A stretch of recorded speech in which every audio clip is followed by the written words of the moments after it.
ఓం శాంతి. Murali date 21/4/2025. Murali సారాంశం. మధురమైన పిల్లలు, మీకు శక్తిని ఇచ్చేందుకు బాబా వచ్చారు. మీరు దేహీ అభిమానులుగా ఉంటే, మీ బుద్ధి యోగము ఒక్క బాబాతోటే లగ్నమై ఉంటే మీకు శక్తి లభిస్తూ ఉంటుంది. ప్రశ్న: పిల్లలైన మీలో ఉండకూడని అన్నిటికన్నా పెద్ద అసురీ స్వభావం ఏమిటి? జవాబు: అశాంతిని వ్యాపింపచేయడం. ఇదే అన్నింటికన్నా పెద్ద అసురీ స్వభావం. అశాంతిని వ్యాపింపచేసే వారితో మనుష్యులు విసుగు చెందిపోతారు. వారు ఎక్కడికి వెళితే అక్కడ అశాంతిని వ్యాపింపచేస్తారు. కావుననే అందరూ భగవంతుడిని శాంతి వరమును ఇవ్వమని కోరుకుంటారు. పాట: ఇది దీపము మరియు తుఫానుల కథ. అచ్చా, मीठे मीठे सिकेल दे बच्चों प्रति मात पिता बाप दादा का याद प्यार, गुड मॉर्निंग और नमस्ते. हम रूहानी बच्चों की रूहानी बाप दादा को याद प्यार, गुड మార్నింగ్ और నమస్తే.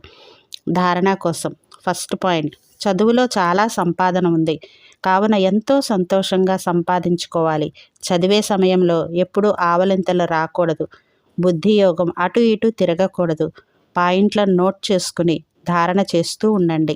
సెకండ్ పాయింట్: పవిత్రంగా అయ్యి బాబా హృదయపూర్వకమైన ప్రేమను పొందేందుకు అధికారులుగా అవ్వాలి. సేవలో చురుకుగా ఉండాలి. మంచి సంపాదన చేసుకుని అందరి చేత చేయించాలి.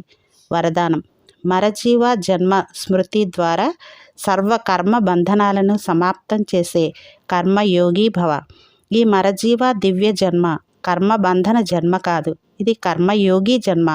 ఈ అలౌకిక దివ్య జన్మలో బ్రాహ్మణ ఆత్మ స్వతంత్రమైనదే కానీ పరతంత్రమైనది కాదు. ఈ దేహం లోనుగా లభించింది. మొత్తం విశ్వసేవ కొరకు పాత శరీరములలో తండ్రి శక్తిని నింపి నడిపిస్తున్నారు. బాధ్యత తండ్రిది, మీది కాదు. కర్మను చేయండి, మీరు స్వతంత్రులు. నడిపించేవారు నడిపిస్తున్నారు అని తండ్రి డైరెక్షన్ ఇచ్చారు. ఈ విశేష ధారణతో కర్మ బంధనాలను సమాప్తం చేసి కర్మయోగిగా అవ్వండి. స్లోగన్: సమయ సమీపతకు పునాది అనంతమైన వైరాగ్య వృత్తి. అచ్చా, ఓం శాంతి.